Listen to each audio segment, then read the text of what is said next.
হত্যাকাণ্ড সহ যে সকল অনভিপ্রেত ঘটনা ঘটেছে বিচার বিভাগীয় তদন্ত করা হবে। খুনির কাছে কিসের বিচার চাইবে? হাসিনা নিজেই তো ঠান্ডা মাথার খুনি। শেখ হাসিনা ও তারেক রহমানের এই পাল্টাপাল্টি বক্তব্য 2024-এর জুলাই আগস্টের আন্দোলন চলাকালে আলোচনা করতে পারে, দরকার হলে তাদের গার্জিয়ানদের নিয়েও আসতে পারে। প্রত্যেক সচেতন অভিভাবকের প্রতি আমার বিনীত আহ্বান, রাজপথে নেমে আসুন।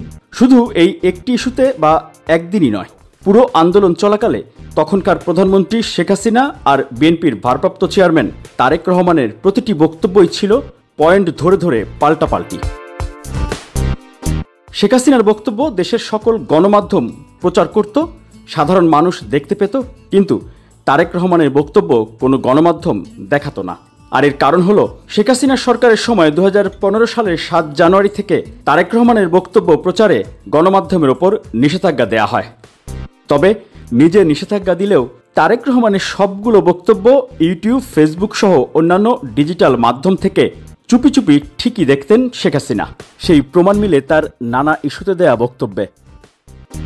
আমরা তো ডিজিটাল বাংলাদেশ করে দিয়েছি, আর ওখান থেকে বসেই নির্দেশ দেয়, পোড়াও, জ্বালাও, মানুষ খুন করো। চেয়ারম্যানশিপ কাকে দিয়েছে? দিয়েছে তারেকের হাতে, সেও তো সাজাপ্রাপ্ত আসামি। আজকে ডিজিটাল বাংলাদেশ আমরা করে দিচ্ছি, সেই সুযোগটা পাচ্ছে তারা। এটা বাস্তব কথা।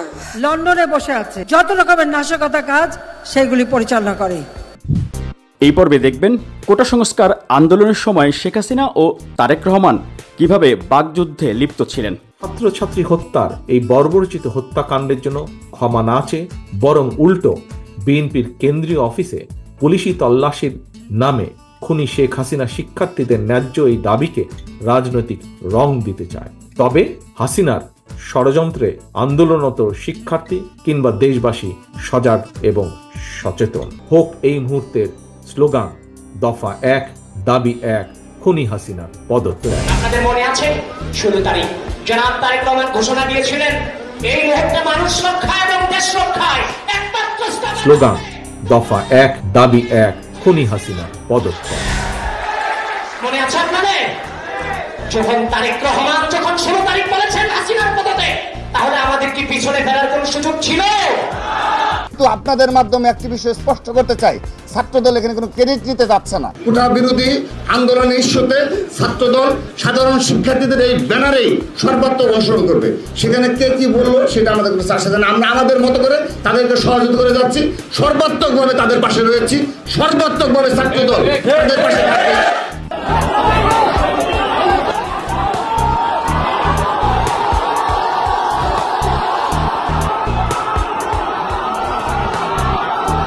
মূলত 16 জুলাইয়ের পর থেকে শুরু হয় হাসিনা তারেকের এই বাকযুদ্ধ। হত্যাকাণ্ড সহ যে সকল অনভিপ্রেত ঘটনা ঘটেছে সুষ্ঠু ও ন্যায় বিচারের স্বার্থে সে সকল বিষয় বিচার বিভাগীয় তদন্ত করা হবে। ছাত্র জনতা খুনির কাছে কিসের বিচার চাইবে? হাসিনা নিজেই তো ঠান্ডা মাথার খুনি। ঠান্ডা মাথায় সে এতগুলো নিষ্পাপ প্রাণকে হত্যা করেছে, খুন করেছে। সর্বোচ্চ আদালতের রায় আসা পর্যন্ত ধৈর্য ধরে অপেক্ষা করার জন্য আমি সকলকে বিশেষভাবে অনুরোধ জানাচ্ছি। ফয়সালা নয় আদালতে, ফয়সালা হবে রাজপথে ইনশাল্লাহ। সেদিন বেশি দূরে নয় যেদিন বাংলাদেশ থেকে এই খুনি চক্রকে বাংলাদেশের আপামর ছাত্র ছাত্রীরা বিদায় করেই ঘরে ফিরবে ইনশাল্লাহ।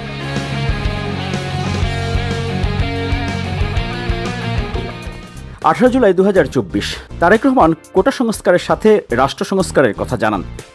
আন্দোলনে বীর শহীদদের রক্ত আর ছাত্র ছাত্রীদের সীমাহীন সাহস, ত্যাগ, তিতিক্ষার পথ ধরেই তাই শুধুমাত্র কোটা সংস্কারই নয়, অচিরেই বাংলাদেশের মানুষের কাঙ্ক্ষিত রাষ্ট্র সংস্কারের পথও রচিত হতে যাচ্ছে ইনশাল্লাহ।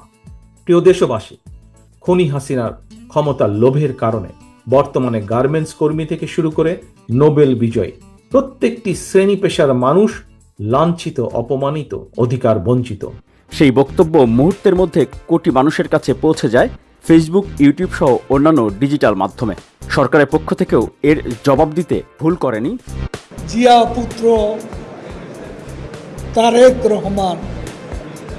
অর্থ এবং নির্দেশ প্রদান করে সারা দেশ থেকে নাশকতা মামলার আসামি সন্ত্রাসীদের ঢাকায় জড়ো করেছে।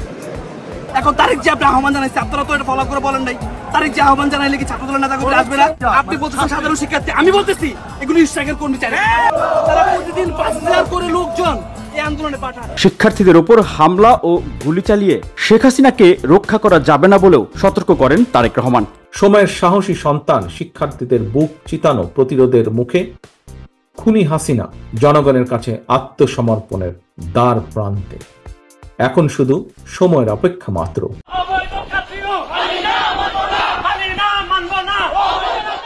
আমাদের দলের ভারপ্রাপ্ত চেয়ারম্যান জনাব তারেক রহমান বলেছিলেন যে রাজনৈতিক কর্মী হিসাবে আমাদেরই প্রথম কারফিউ ভেঙে মিছিল করতে হবে, তাহলে মানুষ আসলে সাহস পাবে।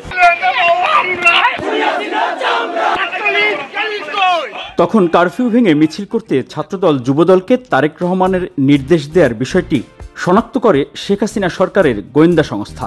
ওখান থেকে হুকুম দেয়, এটা জ্বালাও, ওটা জ্বালাও, এটা করো, আর কয়দিন চালাও। এই কারফিউ ভেঙেও তো এরা সন্ত্রাস করার চেষ্টা করে যাচ্ছে। কিন্তু এরা কারা? খুব অপরিচিত কেউ না। 21 জুলাই 2024 তারেক রহমান আবারও আইনশৃঙ্খলা বাহিনী ও সেনাবাহিনীকে কঠোর হুঁশিয়ারি দেন। সেনাবাহিনী কি দেশ এবং জনগণের পক্ষে থাকবেন, নাকি তাবেদারি শাসনের অধীনে নিজেদের মর্যাদাকে ভুলুণ্ঠিত করবেন? আজ এখন থেকে, এই মুহূর্ত থেকে বিজয়ের ঘণ্টা বাজতে শুরু করেছে জনগণের পক্ষে। কিছু সময়ের অপেক্ষা মাত্র, ইনশাল্লাহ। শিক্ষার্থীদের আন্দোলনে তারেক রহমান দলের নেতাকর্মীদের নিয়মিত দিক নির্দেশনা দিচ্ছেন। 22 জুলাই প্রকাশ্যেই জানান দেন শেখ হাসিনা, ঘোষণা দেন আরো কঠোরভাবে আন্দোলন দমন করার। আপনারা দেখেছেন এর সঙ্গে সমর্থন দিয়েছে বিএনপি। আমেরিকান FBI কর্তৃক দুর্নীতির যে তথ্য, সেই তথ্যের ভিত্তিতে FBI লোক হিসেবে সাক্ষী দিয়ে ওই তারিখ জেলে শাস্তি দিয়ে গেছে।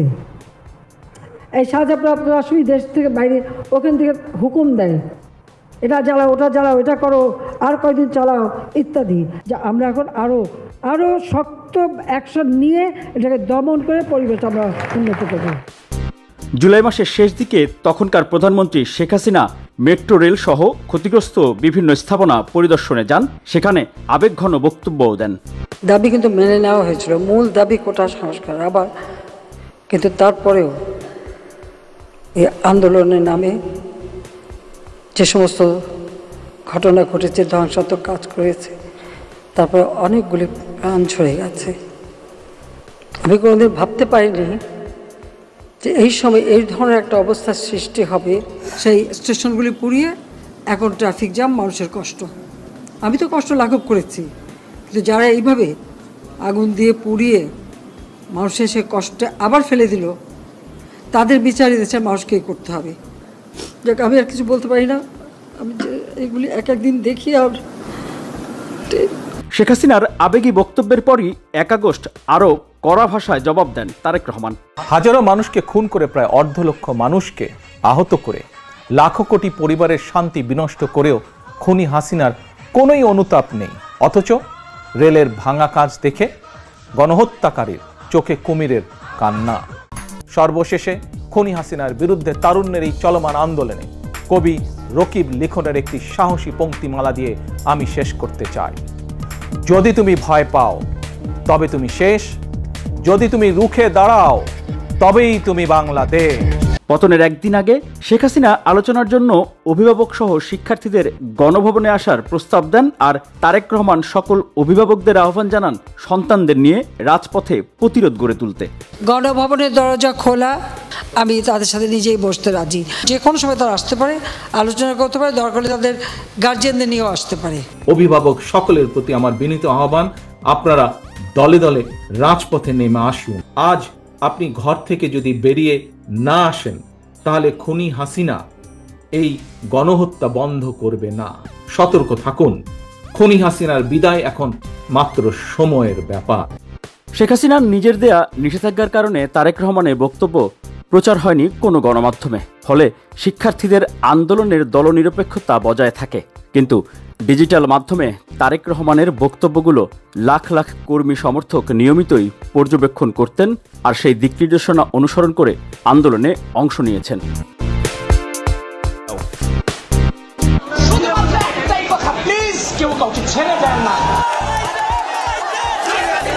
শেখ হাসিনা এবং শেখ রেহানা ওনার ছোট বোন ভারতের উদ্দেশ্যে তারা বিসমিল্লাহির রহমানির রহিম। প্রিয় দেশবাসী, আসসালামু আলাইকুম।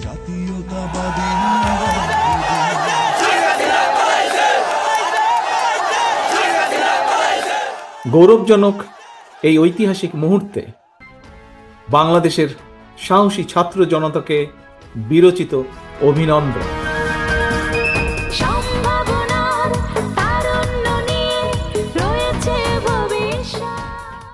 হাজারো শহীদের প্রাণের বিনিময় জনতার ঐতিহাসিক এই বিপ্লবের মধ্যে দিয়ে গণহত্যাকারী খুনি হাসিনার পতন হয়েছে।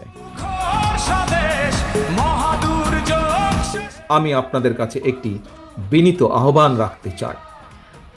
বিজয়ীর কাছে পরাজিতরা নিরাপদ থাকলে বিজয়ের আনন্দ মহিমান্বিত হয়।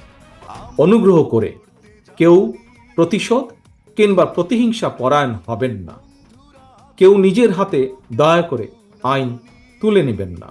প্রিয় দেশবাসী, আবারও আপনাদের সকলকে বিরচিত অভিনন্দন।